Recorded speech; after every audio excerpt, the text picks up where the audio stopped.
Arrête de te disperser si tu veux réussir en tant qu'entrepreneur indépendante. Tu trouves peut-être que tes résultats ne sont pas à la hauteur de tes espérances et de tes investissements.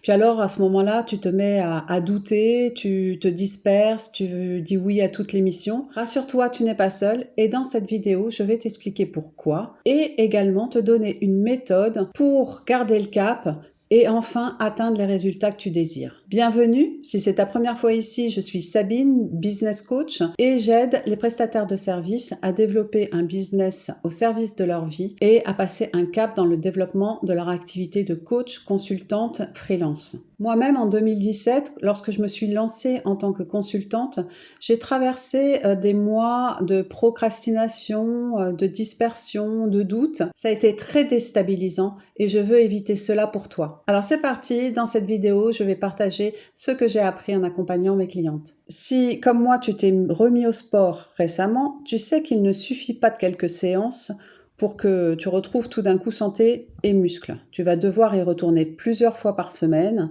et cela pendant plusieurs mois. Et bien pour l'entrepreneuriat, c'est la même chose. Il va falloir répéter les bonnes actions suffisamment longtemps pour pouvoir bénéficier de ce qu'on appelle l'effet cumulé. Et l'important dans ce que je dis, c'est la répétition, c'est la régularité, c'est le faire suffisamment longtemps et que ce soit également, bien sûr, les bonnes actions à mettre en œuvre. Si tu répètes ces actions avec régularité et que tu le fais suffisamment longtemps, tu vas alors bénéficier de l'effet cumulé. Au début, tu ne vois rien, mais au bout d'un moment, tout d'un coup, tu vois les résultats arriver et ça de manière exponentielle. Donc si tu travailles tes services régulièrement et que tu fais ta prospection avec discipline et que tu soignes ta stratégie de recommandation, à un moment donné, les clients vont se manifester. Alors pourquoi c'est si difficile de garder cette constance ? Alors je te rassure, ce n'est pas une question de compétence, ce n'est pas non plus parce que tu es fainéante, c'est simplement que c'est difficile. Et c'est biologiquement difficile. Je t'explique. Le cerveau a une fonction première, celle de nous protéger.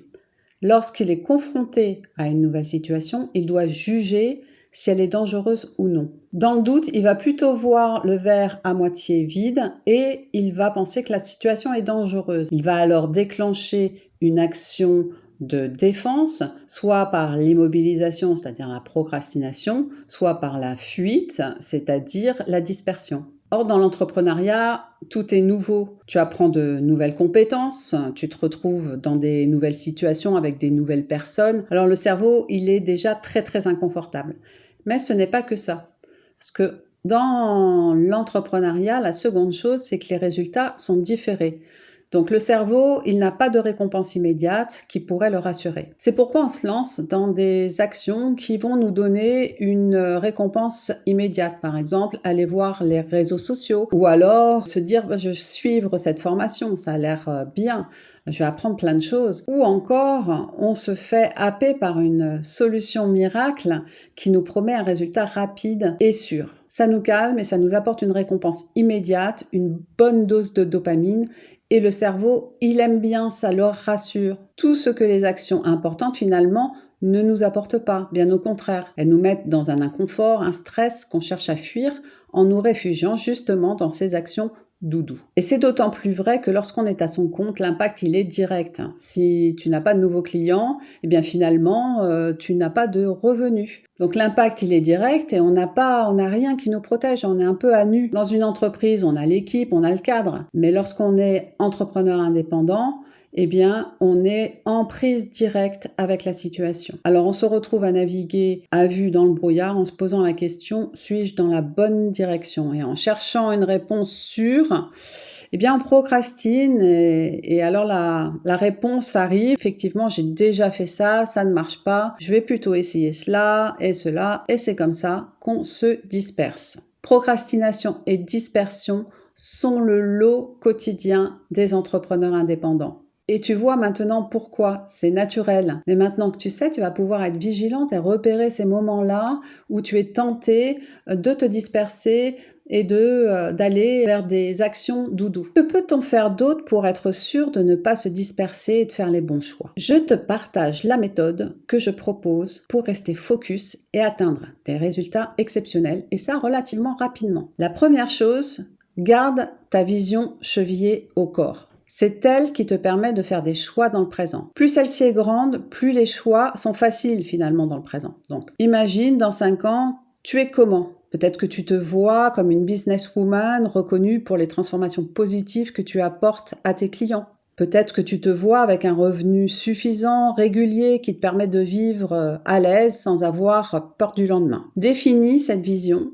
C'est elle qui va t'attirer vers la réussite. La deuxième chose, c'est définis ton objectif numéro 1.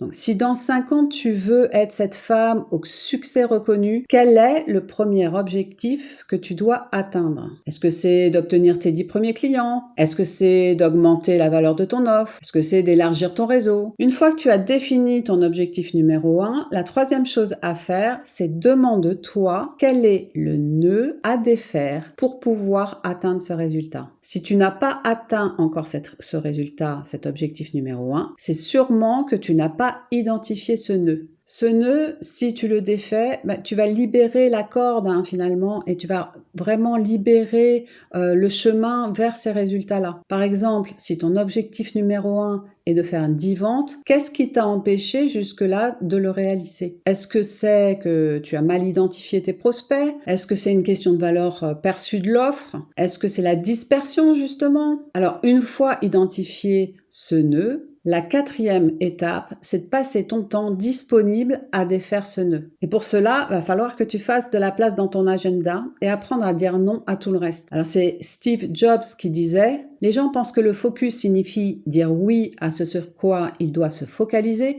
mais ce n'est pas du tout ce que ça signifie. Ça signifie dire non aux 100 autres bonnes idées qui existent. » Voilà, j'espère que cette vidéo t'a apporté des clés. Si tu veux aller plus loin, j'organise un atelier le 14 octobre en visio. Tu trouveras plus d'infos dans la description de cette vidéo. Dis-moi également en commentaire ce qui t'a aidé le plus et abonne-toi à la chaîne pour rester à l'affût de plus de contenu. À bientôt pour plus d'ambition et de sagesse entrepreneuriale.